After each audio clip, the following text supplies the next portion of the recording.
resirira izany fanekam-pinoana izany Jesosy no entinay manatona anao ankehitriny amin'ity tolakandrony zoma ity amin'ny fotoanany zakakelin'ny fifoazana atao Synodaparitany Antananarivo. Manatona anao izahay satria ianao tokoa Jesosy no tsy miova omaly tsy aloha mandrakizay. Izao rehetra izao mety miova eny izay manao fanekena manatrianao azy dia matetika miova. Ary izany indrindra no angatanay famipamponao antoerinao aminay mandrakareny iamelanao ny elokay ary hiazonanao mafy anay satria matetika izahay tsy mahatananao Jesosy tompo. Kehitriny nefa omenao izao jaralahateny izao izay manorona anay indray ao aminao mba tsy ampiovanay koa ny fanarahana anao na amin'ny finoana na amin'ny asa. Gataka aminao zay Jesosy mipahirezy ny mpanomponao marobe zay tonga eto ary tario lalana mandrakarena mba anao ny sitraponao amin'ny anaranao Jesosy mangatana izany. Amen. Ny voalohany teny havana dia fanomposaotro an'Andriamanitra sika mahatratra an'ity zoma fahatraika ambin'ny folo volana Novambra ity, fotoana izay omeny tompo atsika handraisantsika ny lahateny sy ny toriteny amin'izao zoma tolakandro izao. Manolotra fisaorana sy fankasitrahana feno ny tenanay ho an'ny birao ny fifilina Synodaparitany izay tarehan'ny ray aman-dreny tonia moa manome anjaranay amin'izao fotoana izao dia Jesosy izay efa niandro sy mifidy anareo atanteraka mandrakariva ihany koa ny fikasany tsara aminareo rehetra toko misaotra indrindra. Kasizaka ihany koa ireo mpanompon'Andriamanitra maro izay efa nifandimby teto hatramin'ny alarobia nanana anjara fampifanana fampianarana toriteny lahateny ary araka voasoratra amin'ny programa dia ity anjarantsika ity ny lahateny faharoa amin'izao zakakelin'ny fifoazana ataon'ny Synodaparitany Antananarivo izao. Ny tenin'Andriamanitra izay ifotoratsika amin'ny ity lahateny ity dia izay voasoratra amin'ny Korintianina voalohany toko 5:10, Korintianina voalohany toko 5:10 ny andininy 7:20. Teny efa haitsika indrindra izany teny izany, Korintianina voalohany 5:10 ny andininy 7:20. Dao hiaritsangana isika mamaky izany teny izany amin'ny anaran'i Jesosy.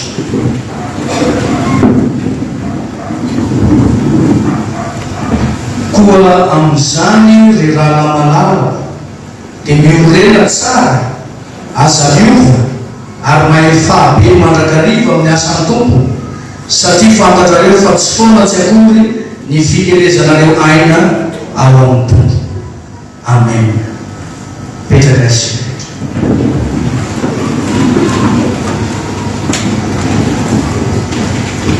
ny lohatenin'ny lahateny izay ataontsika amin'ity tolakandro ity dia manao hoe amin'ny anaran'i Jesosy ny fahoriana sy fijaliana dia tsy mampiova ny fifoazana.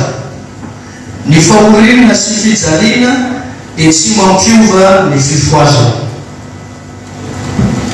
Ny teny fanevan'izao zay kely 4:20 ataon'ny fifilina izao izay voasoratra amin'ny Hébreu fahatelo folo andimy favalo efa niarahana maki teo amin'ny anaran'i Jesosy manao hoe Jesosy Kristy tsy miova omaly sy anio ary mandrakizay. Malaza ny tiana mara rehetra izany teny faneva izany hoe Jesosy Kristy tsy miova omaly sy anio ary mandrakizay. Kanefa noho ny lahateny izay renantsika dia tsy maintsy mahijery koa tsika hoe amin'ny lafinina no tsy ovantsika na dia hita matetika azy amin'ny fiainatsika efa matetika tsika no miovaova maha-olombelona tsika ka ndraindray toa tsy mahajoro vavolombelona azy na dia efa kristianina be zao dia ho amin'ity lahateny ity no andraisantsika lesona sy andraisantsika fampianarana ary fampijoroana atsika manoloana ny azakazaka mafy atrehantsika eto amin'ity fiainana ity. Ny fahoriana sy fijaliana dia tsy mampiova ny fifoazana. Vanim-potoana tena mampirongatra ny fampianarana diso zao ankehitriny zao, ka maro ny mihevitra sy miala amin'ny fanarahana ny tompo. Miamaro arak'izany koa ny karazam-pampianarana manohitra ny fijalian'Andriamanitra ka mandana Jesosy ny tompo. Tsy vitsy koa nefa ireo diso fanantenana tamin'ny fahafantarana atao hoe fiangonana sy maha-kristianina ka dia niala sy nandositra ary sitro velona rehefa hita fa tsy mifanaraka tamin'ny fiheverana ny zavatra natrehany. Misy maro amin'izy ireny no olona efa niroso mahafantatra tsara ny antso ny tompo ary efa nanao ny asa sy nanaradia azy, kanefa rehefa tojo ny sarotra sy ny mafy ny fizahatoetra sy ny fisedrana ary fakapanahy dia mihevitra sy miverin-dalana. Ny zava-misy ombonany rehetra dia samy miezaka miala sy mandositra ra-fahoriana sy ra-fanitsana, indrindra mifangirifirina sy mialahelo ny olona ary tena hita miariary zany amin'ny fanaovana ny asa fivelomana isan'andro olona ara-pahamerana. Te hiadana ny olona ary mitady zany amin'ny ataony rehetra. Tsy azo bitsila koa nefa ny ala-fosa-piainana mitambesatra amin'ny fiainany nofo ka lasa misy fiantraikany ara-tsaina fa indrindra miara-panahy ny olona izany. Toa hita manova ny maha olona manontolo ny fangirifirina mahazo ny vatana. Tsy ny ombon-kevitra amin'izany anefa ny lahateny izay velabelarina amintsika fa ho indrindra ny lohateny hoe ny fahoriana sy fijaliana dia tsy mampiova ny fifoazana. Ny fahoriana sy ny fijaliana dia tsy mampiova ny fifoazana. Te hilaza mazava zany lohateny zany hoe ny zava-manahirana amin'izao fiainana izao dia tsy manozongozona na manala ny fifoazana amin'ny toerana efa nametahany Jesosy azy, fa vao maika mampijoro tsara azy amin'ny asany. Fa azo heverina ihany koa ny lohateny hoe mahita ireo zanaky ny fifoazana mitsoka olona sy mandositra didy dia miala andraikitra ka tonga lavitra amin'ny tompo mihitsy azy ny sasany. Dia te hampatsiaro ny lohateny, te hampahely ny lohateny, te hamporisika ny lohateny antsara eto ho an'izay efa niala. Te hampatsiaro, hampahely, hamporisika ireo zay efa niova tamin'ny mahafifoazana azy. Ny fanontaniana tonga ao an-tsaina voalohany dia hoe inona moa ny fifoazana? Iza moa ny fifoazana? Inona ny fahoriana sy fijaliana amin'ny fifoazana? Mba azona mamaly zany fanontaniana zany, andeo jerentsika voalohany ny famaritana ireo teny vitsivitsy amin'ny lohateny antsaratsika, ary amin'ny faharoa ny jerentsika hoe ny fiarenan'i Jesosy ny fijaliana no nahatanteraka ny fanavotana, ary ny fahatelo farany no andaharatsika ny hoe ny fahoriana sy fijaliana no sedra maneho ny mahatena fifoazana ny fifoazana.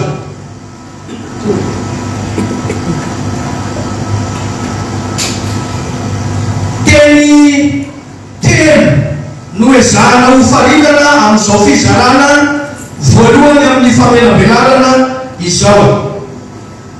Ho faritatsika voalohany hoe fifoazana, ho faritatsika faharoa hoe fahoriana, ho faritatsika fahatelo hoe fijaliana.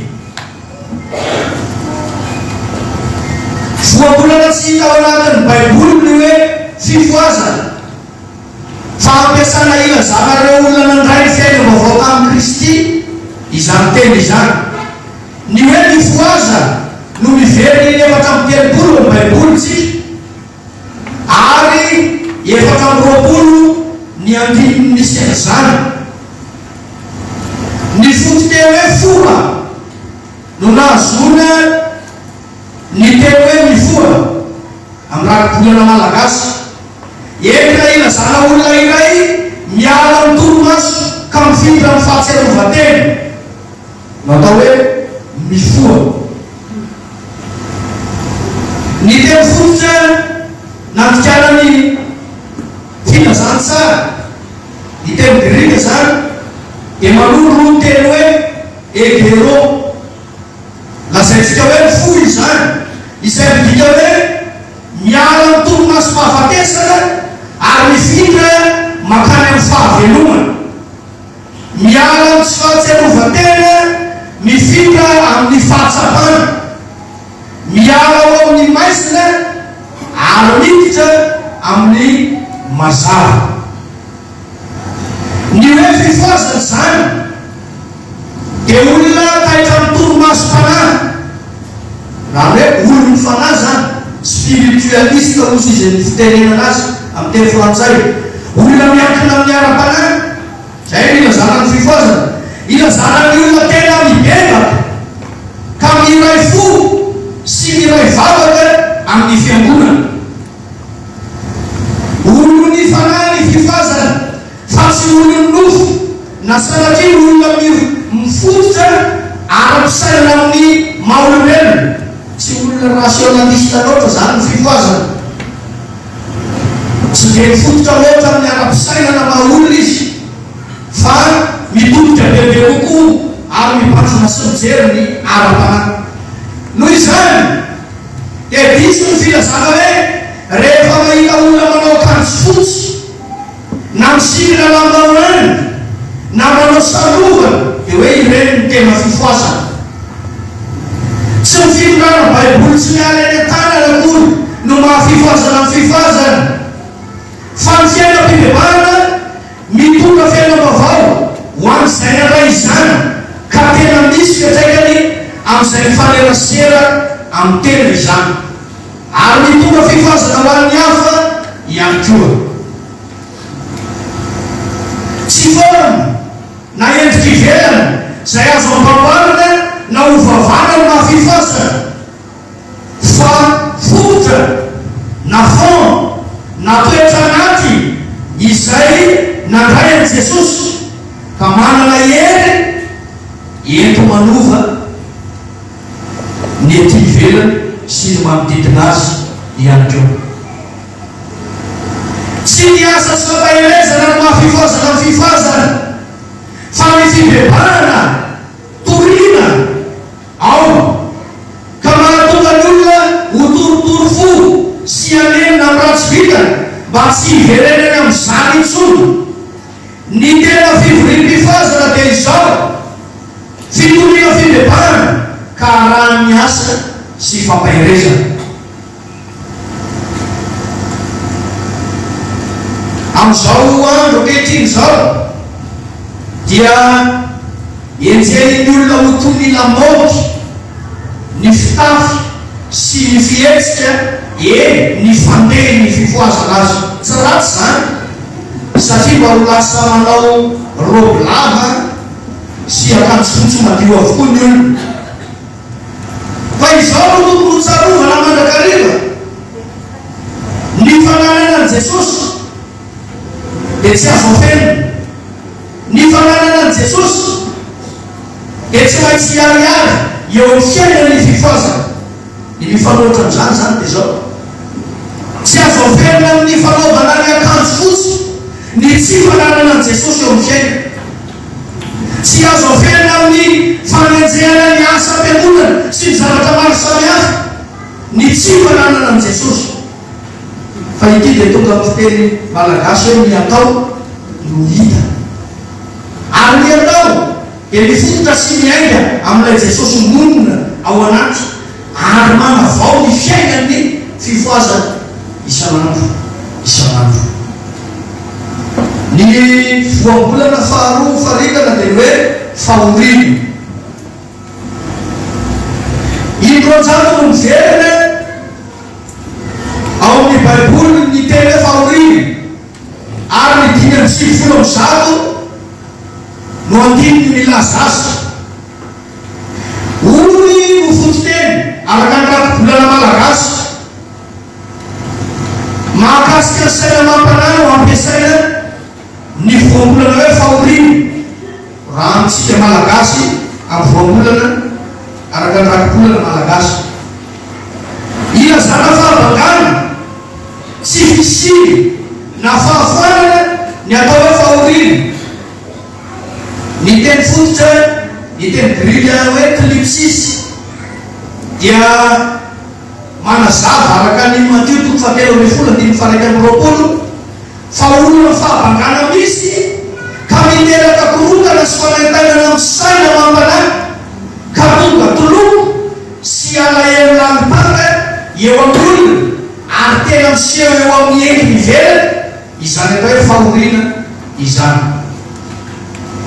Ny fahorina na fanenjehana ho amin'ny tsy fifoazana ho an'ny olona tsy manana an' Jesosy dia tonga fankafitohinana izany. Io fankafitohinana io na adika ny teny fototra hoe scandalon, adikatsika amin'ny teny malagasy hoe fialana amin'Andriamanitra. Ny fahorina izany na ny fanenjehana rehefa ny olona tsy manana an' Jesosy, rehefa ny olona tsy miaina amin'ny fiainam-pifoazana no tratrany izany dia tonga dia tafasaraka amin'Andriamanitra. Ary tsy mahagaga na misy izany hoe miara-vavaka amintsika izy dia nisy zavatra nanafitohina na nisy zavatra mampalahelo, tonga dia tsy tonga vavaka intsony satria tsy mbola mifototra amin'izany maha-kristianina, tsy miaina amin'izany tena fiainam-pifoazana dia ny fiainam-pibebahana, ny fivavahana, ny fametrahana an' Jesosy ho ivy eo amin'ny fiainana. Ka rehefa tsy manana an'izany izy dia zay teny rehetra aleoko ny vavany io izany no mafonsa kokoa aminy, ka mety andratsy na hanimba ny fiainany manontolo izany. Ho aminy Jesosy amin'ny tany marivo ambony vatorandro ireo mora tafitony araka amin'ny Matthieu 7:20-20. Ahoana nefa ny tenin'i Jesosy aty amin'izao tontolo izao ahitanareo fahorina, nefa matokia zaho efa naharesy izao tontolo izao. Jaona 1:7 no misy an'izany. Jeretsika indray famaritana ny atao hoe fijaliana. Ny foto-teny hoe jaly no azahoana an'izany teny izany. Mahakasika ny vatana no ampiasaina ny teny.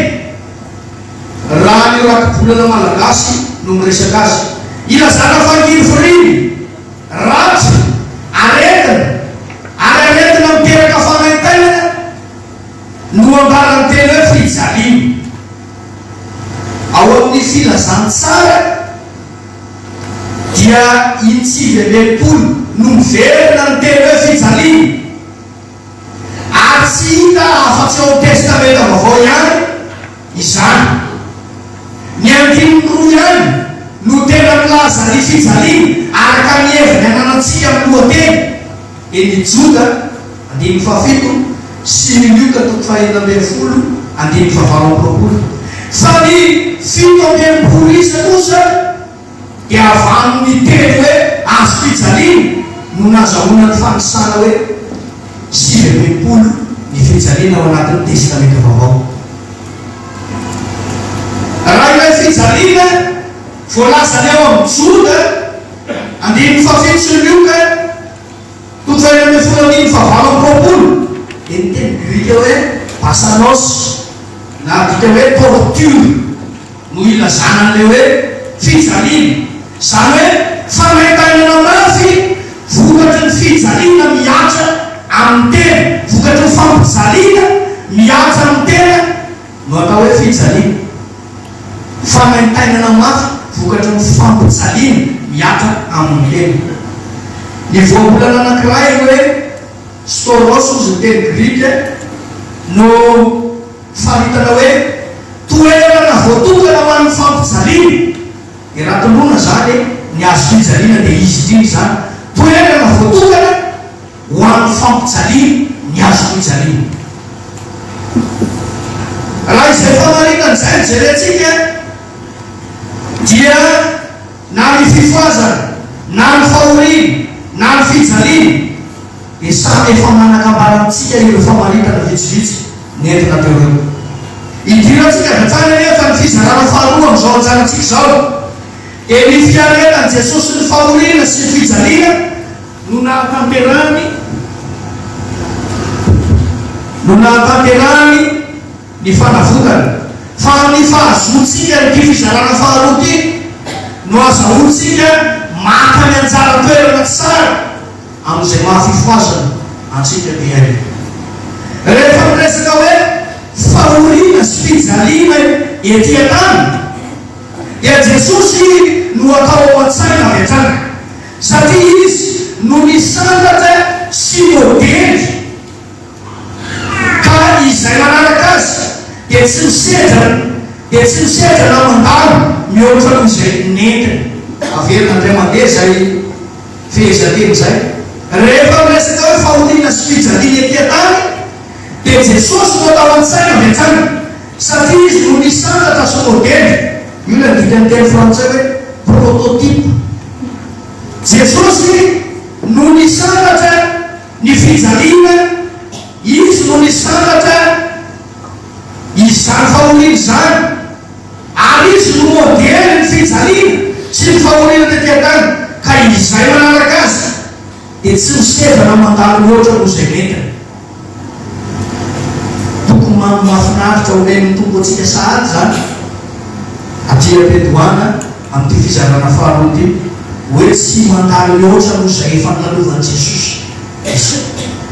Toy izao lalana nitondran'ny tompony azo fijaliana satria tsy mijery ilay prototype tsika raha tsy mijery ilay nisangatra sy atao modely dia matetika ho diso lalana.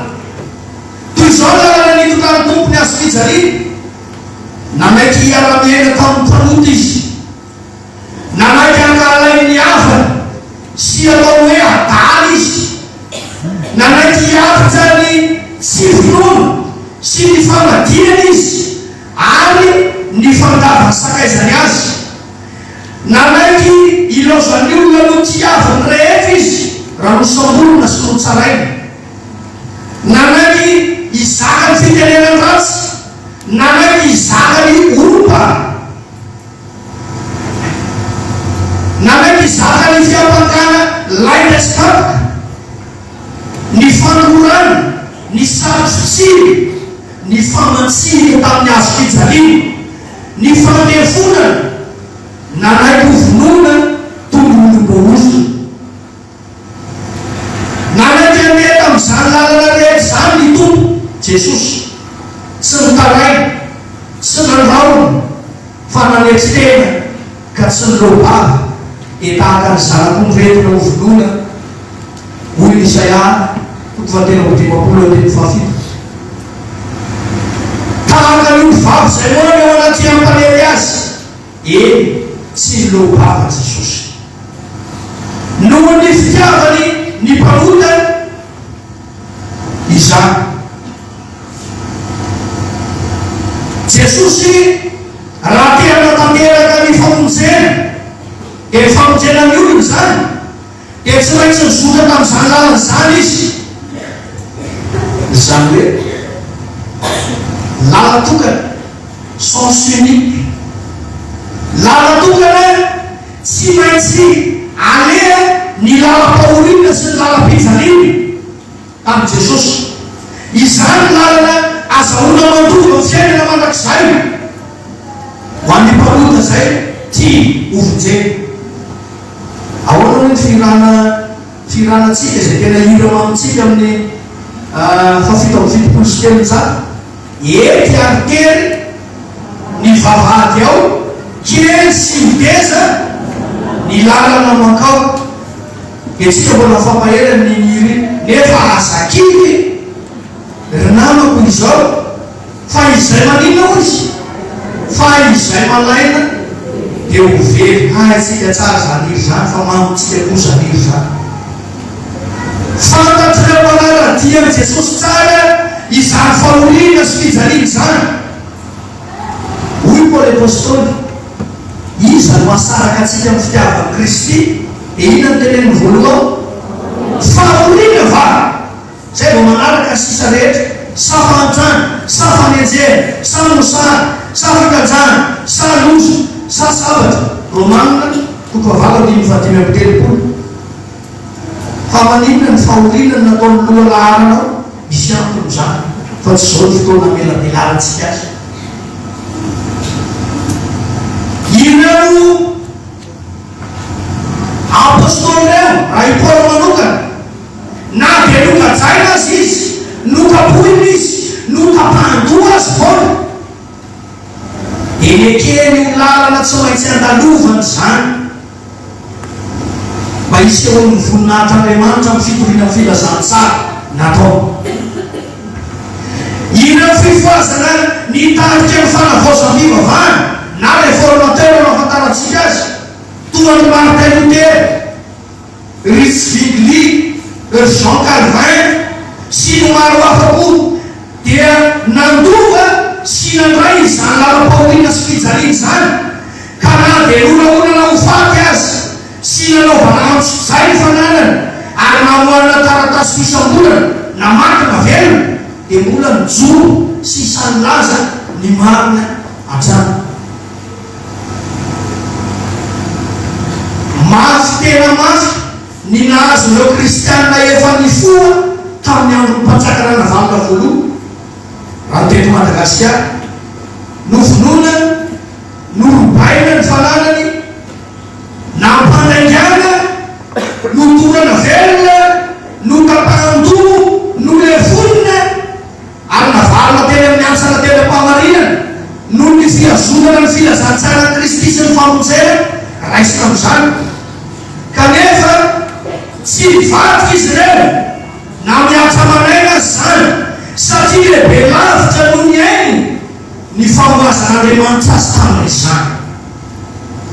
Raha Salama Martio na dia vehivavy taizany fiangonana réformé azy dia efa tena fifoazana tokoa ka nambaran'ireo misionnery fa kristiana Martio voalohany tamin'ny 4 Aogositra 1730 izy rehefa niaritra fanenjehina mangidy. Io fanenjehina mangidy io dia adika amin'ny fitenitsika hoe fahoriana sy fijaliana. Tena andalana ny lefonina izy noho ny fifoazana zay efa niainana ka na dia fatany fa andeha ho vonoina izy dia ahoana ny irana hitako ny lala tsara ka izorako azo ny famonjena ka ho tanana. Ireo mazay ny fiangonana fa raha mandeha mpitarika ny fifoazana toa dadaray Solambo ny endra velon-tsanahary mama volavana Germaina na ineny lava pastora Rakotosanjo Daniel. Ireo ray aman-dreny reny izay mpitarika atsika zanaka ny fifoazana, mpitarika atsika fifoazana dia olona zaka fahoriana ireo. Ao mpamotsarona mandrakarivo zany olona zaka fahoriana ireo, zaka fijaliana avokoa ireo, nenjena ho mpaminany sandoka ireo, nolavina ny asa nampanaovan'i Jesosy azy. Ndraindray dia misy tokony bebatsika mihitsy ny amin'ny hoe fizato ohatra fa ndraindray efa tafa ohatra ny hoe fizato ohatra izay fanitatsika fa tsy araka an'Andriamanitra dia miafinao amin'ny teny hoe fizato ohatra tsika ndraindray fa nolavina ny asa nampanaovan'i Jesosy azy nefa dia mitonga ny anetin'ny olona ary na dia tsy maty marikio azy dia nahita sy niaritra ny aretina nahazo azy sy ny manodidina azy ahita ny fijaliana sy ny fahorian'ny olona ary mitondra izany ireo ray aman-dreny ireo karazana mpitary-pifoazana ny tany sain'ireo izay nanomboka tamin'ny apôstôly dia samy olona natsoana Andriamanitra hanana anjara amin'ny fiainana mandrakizay avokoa. Ao amin'izany fiainam-baovao izany dia tsy manompo teny farany ny fahoriana sy fijaliana, tsy tompo teny farany ny fahafatesana, tsy tompo teny farany ilay ratsy devoly zany, satria izay mandà ny tenany analana an' Jesosy na dia maty aza dia ho velona indray. Raha izany tantarany nentoan'ny fifoazana nanomboka tany amin'i Jesosy mpaka amin'ny apôstôly, ny réformatora,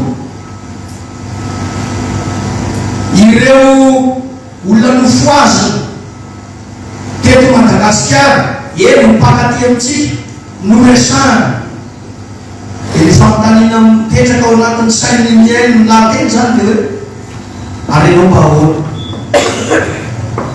arenao mba ahoana manoloana ny fahoriana sy ny fijaliana. Fa lahateny eto aloha dia manondro hoe tsy mampiova ny fifoazana, ny fahoriana sy ny fijaliana. Ny fizarana fahatelo amin'izao anjarantsika izao dia hoe ny fahoriana sy fijaliana no sedra maneho ny mahatena fifoazana ny fifoazana. Ny fahoriana sy fijaliana no sedra maneho ny mahatena fifoazana ny fifoazana. Hoy Jesosy, raha misy tahanaraka aoka izy andany tenany dia hitondra ny azo fijaliana isanandro ka anaraka isanandro fa tsy hoe isaky ny manam-potoana. Aloha zava tsara ny tenin'Andriamanitra aloha fa mety hanovany hevitry ny teny manko ny fahazontsika azy. Fanambaran'i Jesosy ny resahana eto, raha misy tahanaraka aoka izy andany tenany dia hitondra ny azo fijaliana isanandro ka anaraka Luka 8:5. Ny dikany manaraka an' Jesosy dia izay lalana naleny no alana koa, tsy mandeha amin'ny lalakafa. Ny fanarahana an' Jesosy dia fanekena sy fankakoavana azy amin'ny mahatompo azy, amin'ny mampanjaka azy, amin'ny Andriamanitra azy.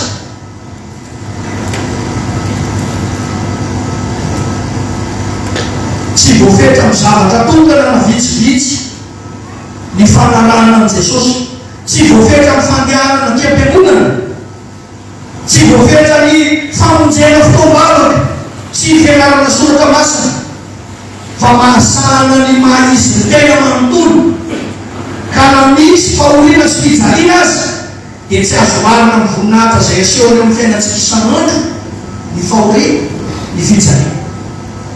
Ny fanarahana an' Jesosy dia ny fananana fiombonana aminy. Ny fanarahana an' Jesosy dia ny fitiavana miaino azy. Ny fanarahana an' Jesosy dia ny fametrahana ny fitokisana rehetra aminy. Zany no atao hoe mametraka ny fitokisana manontolo amin'i Jesosy. Ny fanaovana ny azy izay efa nataony rahateo, izany ny fanarahana an' Jesosy. Ka mbola mmpanaova ny fiangonana mandraka ankehitriny izany asa izany. Esaha isan'ny tany dia hoe fa inona ny asan'i Jesosy? Raha izay ny resaka.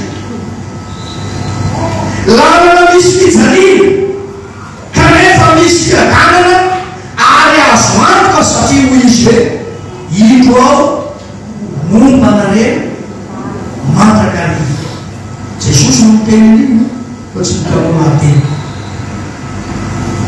Hoy koa apôstôly Paoly, ary tsy izany ihany fa aoka isika hifaly amin'ny fahoriana azy satria fantatsika fa ny fahoriana mahatonga faharetana.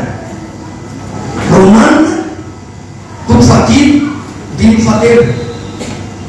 Mitaiza ny fifoazana mba hanana faharetana ny fahoriana. Misy ve ny andiany hoe maharitra mba afaka mitsangana ve izy ireo lay andiany maharitra?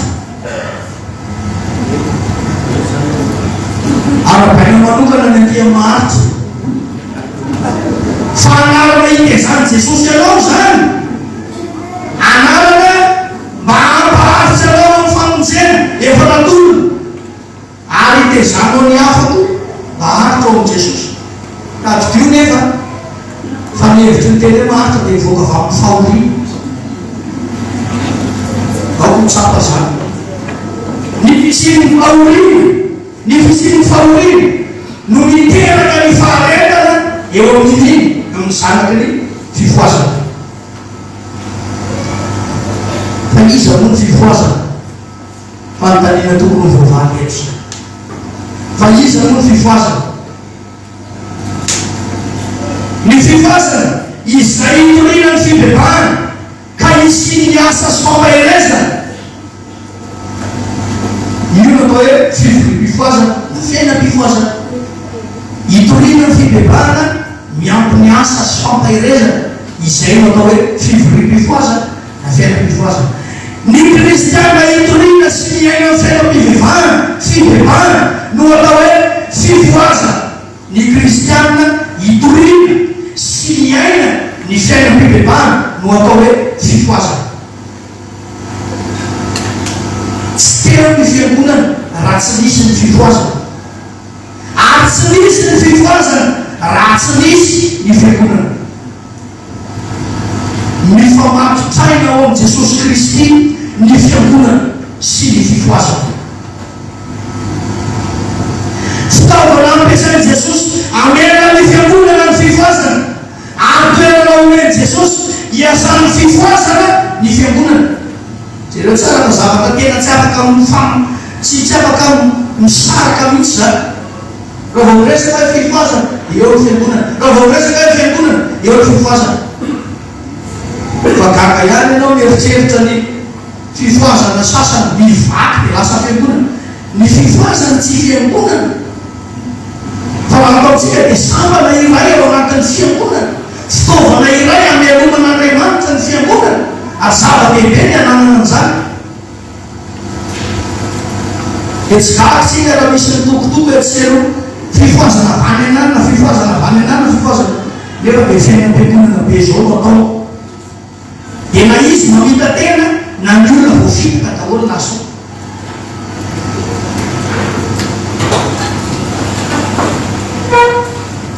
Ny fifoazana sy ny fiangonana dia mifamatotraina amin'i Jesosy. Tsy zany anefa ny zava-misy ankehitriny, fa ny fahafantarany maro azy dia ny marary sy ny mpiasa fifoazana sisa natao hoe fifoazana. Zany ny zava-misy ankehitriny sisa. Ny demoniaka na ny olona manana aretana mitaizana na marary aranofo sy ny mpiasa fifoazana sisa natao hoe fifoazana. Ireo mpitahaka amin'ny fifoazana tany aloha dia miaina tamin'ny tena fiainam-pifoazana. Inona ilay tena fiainam-pifoazana? Ny fiangonana tena Andriamanitra, ny fivavahana, ny fitondranam-bavaka zany, ary ny asa sy fampaherezana tena manaraka iny rehetra. Amin'izao zava-misy feno mpiasa fifoazana manara-dalàna ny fiangonana, fa tsy mpiasa tena miaina mpitiavana ny fanatanterahana ny antso izay iraka izay ampanaovany tompo azy. Mahitsy kokoa ny ilazana azy eto ambany eto. Manao mpiamby amin'izao mpiasa fifoazana ny resany, no tsy manam-potoana mandeha miasa any amin'ny tompontsony. Isany mahatombotombo iavana dia izy ireo feno miaramila maro hatrany miandro raharaha, ka vao misy zava-miseho dia volona ny miaramila marobe. Fa raha mandeha any amin'ny tombo ianao zao dia tsy mahatatapy-andreo raha tara fotoana miasa maraina na hariva raha misy. Raha mitomby aza moa mitomby izany dia ahoana zany ny fiangonana. Raha heverina fa fahoriana sy fijaliana ny fanatanterana ny asa ny fifazana, izao ataovy ampitiavana zany fa izany misy ny tilateny ity. Fa aza hitifina, aza ilaozana, aza andosingana ny asan'i Jesosy ny fifazana. Mba tiako ampita any amin'ny isam-piangonana zany amiko zany. Fa dia betsaka ny mpiandry any anisa firy moa mpiandry atokana isa-taona. Fa raha mandeha any mitomby ianao, ekena fa misy fandaminana hoe eto no misy asa dia fa raha mahatobotobo raha tobo mialamila fotsiny miresanina. Raha zao zao anao maketsy amin'ny RMH Analakely dia amin'ny mahatoby azy rezimanga dia ahita miaramila tsy latsaky ny tsy fantako na 500 lahy na 100 lahy. Tsy haiko hatramin'izay nisy ny toby rehetra teto Madagasikara nanomboka nanokana firy izay mpiandry marina fa misy ny maty misy ny marary, fa tsy mitovy isa amin'ireo atokana isa-taona ny maty sy ny marary. Zany hoe tokony hitombo misy. Ianao izay tonga eto no mampieritrereta impiry ianao no mahatsiaro ny asa n'Andriamanitra, ny asa ataony marary any amin'ny toby, impiry ianao makany. Tsy mahalaolana anao, tsy mahafaka fahatosonanao eo anatrehan'Andriamanitra ny efa nekenao, kanefa itenenao hoe zany no sahirana amin'ny famelomana ny vady aman-tsana, za sahirana amin'ny asa fivelomana, za sahirana amin'izao, za sahirana amin'ny anjara fantoko atao amin'ny fiangonana. Fa nisy eny izay fiangonanao amin'izaniza nataonao teo amin'ny alitara ny amin'ity asa iray ity. Maro amin'ny mpiandry amin'izao no tsy manapafika masina intsony, fa efa vita ny solotena sy ny fandraisana anjara amin'ny fanohanana izay mandesa isany atao. Zay tsy tapaka fatiba misy fandraisana anjara kely. Jesosy ka nanokana vola tena ekena ary ilaina ny fandraisana anjara amin'ny fanohanana, fa ianao no tena ilainy Jesosy manao ny asa. Maro amin'ny mpiandry amin'izao no tsy mahavita mitoro-teny sy manao asa sy fampirezana ho an'ny ankohonany tsony satria berena. Hoy ny filazanteny malagasy azy hoe malaza berana ka ny volovalo regny tsy vita, ny ao amin'ny ankohonany regny tsy vita, tsy mahavita miasa tsony amin'ny ankohonany. Andreny aman'izany ny ankohonana ny tokony hisitaka sy iainy ny mampiasa ny fifoazana anao voalohany, vao zao tontolo zao, vao ny fiangonana. Jerusalema aloha vao manodidina. Maro amin'ny mpiandry amin'izao no tsy mahavita miasa intsony any am-piangonana. Nefa ny asa any am-piangonana ny indroa isam-bolana raha miala ady no isaina, ny maraina vaovao misy hitatsika ihany raha misy asa sy fampirezana. Betsaka ny tsy manam-potoana amin'ny maraina vaovao, betsaka ny tsy manam-potoana amin'ny miala ady, betsaka ny variana mijery olona dia tsy mahavita miasa intsony. Dia rehefa tsy mahavita miasa intsony, inona ny zava-misy? Reraka, kivy, fahalany tafasaraka amin'Andriamanitra. Misy koa rehefa mpiandry ny asa, fa vao mitohitohy ny asa na maharitra dia mitady lalana, na tsy mibotra manao ny asa intsony amin'ny andro manaraka. Zava-misy daholo zany. Mifampitanina mipetraka zany dia hoe fifoazana ve ao iainako ve ny fiainam-pifoazana. Ny mampiona sainy maro sisa dia hoe voatomboka isa-taona ny karatra mampiandry ahy, na aloha ny adidy sy ny latsakevitra maratonga voatandroko ny lalàna ifampifehezana amin'ny mampiandry atao amin'ny solondabaritany. Ohatra mampatsiaro an'ny fariseo zany rehefa mivavaka mandony ampahafolo-karena mifaty haniny indroa isan-kerinandro sy ny sisa sy ny sisa.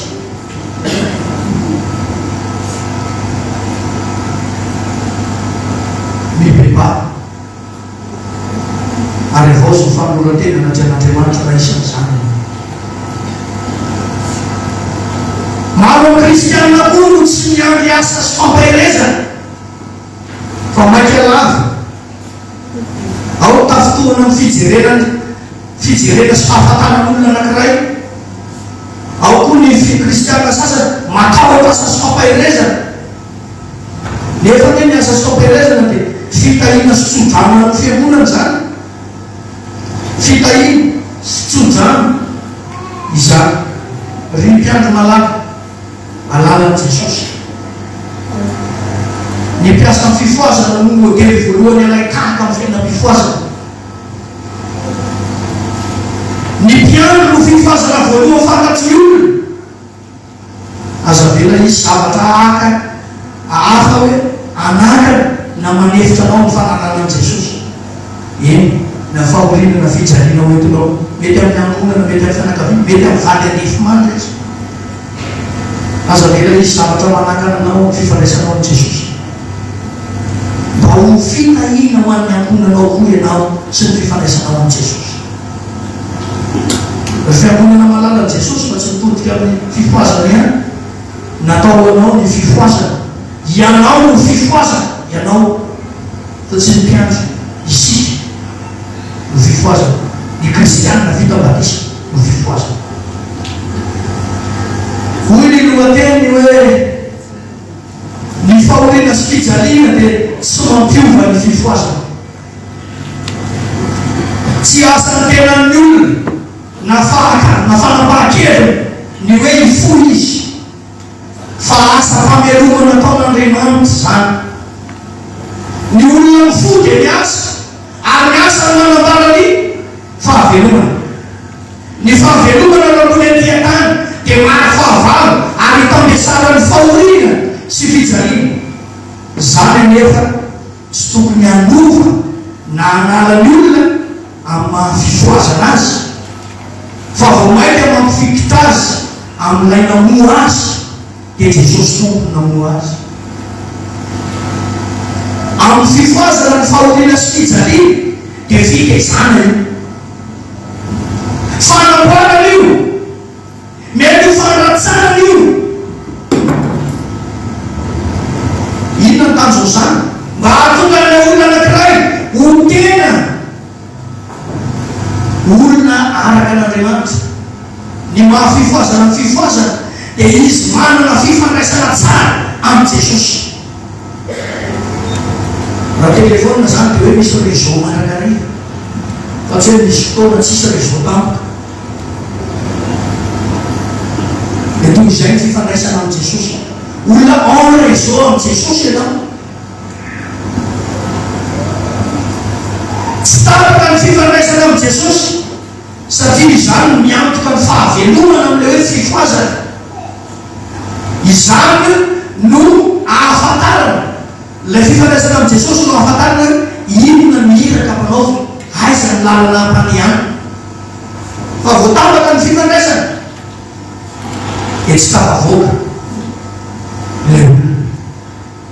Raha misy diso hevitra na diso fomba fijery fa ny fanarahany Kristy mahabe fahoriana sy fijaliana ny fiainana, ka dia izay no nampiala azy na lasa langatsika izy, dia antsoava ataon'Andriamanitra ty lahateny ty, mba hiverenana amin'ny fiainam-pifoazana. Inona ny fiainam-pifoazana? Fiainam-pibebahana, fiainam-bary, fiainam-pamelan-kely. Mba tsy hisy kristianina tsy mahay famela-helika, mba tsy hisy mpiandro tsy mahay famela-helika, mba tsy hisy pastora tsy mahay famela-helika, sao dia manao mpitaribaty vilam-bava. Fa mba tena hiverenana ny fiainany fiangonana manontolo amin'ny fiainam-pifoazana, so mba hananana fahaletana amin'ny fiarahana manana amin'ny Jesosy. Ny fanarahana amin'ny Jesosy dia misy fisejana, misy fizahan-toetra, misy fakapana ataony devoly koa aza lehilahy iny. Kanefa hoy Jesosy, aty amin'izao tontolo izao ahitana ireo fahoriana toizanareo, nefa mantoky zaho efa naharesika izao tontolo izao. Voninahitra n'Andriamanitra ray zanaka fanamasina zay azo hatramin'ny taloha indrindra mandrakizay vavaky sotranao zay Jesosy noho ny lahately izay atolotrao fa ianao le tsy miova manisay koa ary mandrakizay ary tianao koa zay anahaka anao tsy iova amin'ny finoananao tsy iova amin'ny fanaovana ny asanao satria ny finoana miteraka asa ary ny finoana tsy misy asa dia maty tokoza kely zao amin'ny indrafona sy ny fitiavanao zay Jesosy ary aza velio fa mandrapatonganao eo amin'ny ranomanitra ka mba hita finoana aminay tsirairay aby ianao raha tonga eo amin'ny ranomanitra ary mba tsy ho diso anjara ny fiainana mandrakizay zay fanampanantenanao tokoa zany zay dia miova matetika kanefa amin'izao dia manavao ny fanoratena eo anatrehanao no ny lahately atolotrao fa namandalo ny fahorinana misedra fijaliana izy rahay dia ao aminao ny tena tsara ao aminao ny mandrakizay aza vely iova zay tahaka anao Jesosy tsy miova ny fiainana sotra tompo amen.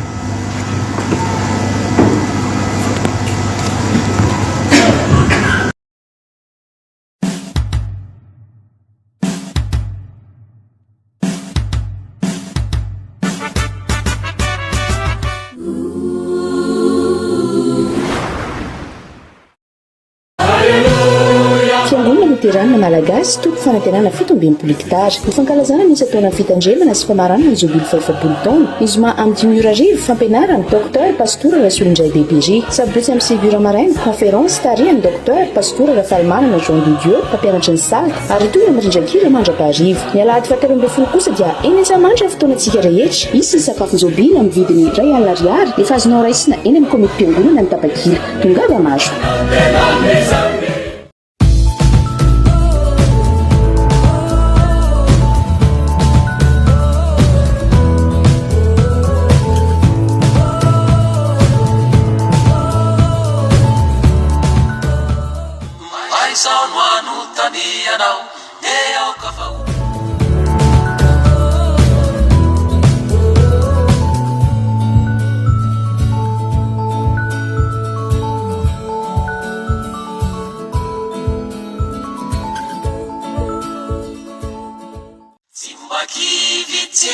Sasatra sikatili ya safatratra